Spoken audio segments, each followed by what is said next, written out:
Hello सांग मैंने आज हूँ पवित्र सुदशा व्रत गाँ गहली केमी पालन कराए सुदशा देखा सह पंडित विचित्रानंद दास कौन कहते विषय आसतु शुणा मुहर।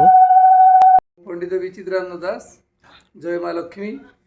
आज हूँ पवित्र सुदशा व्रत जहाँ माँ मानकर एक पवित्र व्रत थाए। माँ लक्ष्मी व्रत लक्ष्मी समस्त व्रत करी तो सुदशा व्रत बोली कहुए एवं शुक्ल दशमी दशमी जो दिन पड़ो एवं गुरुवार से दिन माँ लक्ष्मी बार से दिन माँ टी चंचला रही था एवं जगतर शस्य श्यामला किपरि भाव में समृद्धि हम से माँ टी व्यस्त रही से विश्वास थाए माँ मान स्त्री लोक मान से अति श्रद्धार सहित से सुदशा व्रत पालन करते। आज मत समस्त घरे घरे प्रत्येक घरे घरे राति उठिकी माँ मैंने स्नान शौच सारी माँ लक्ष्मी को आराधना करती एवं व्रतरे 10 गंठी दे समस्त व्रत बांधती एवं आराधना करती किपरि भाव में घर आम परिवार सुख शांति समृद्धि हम ये समस्ते व्यस्त रही था।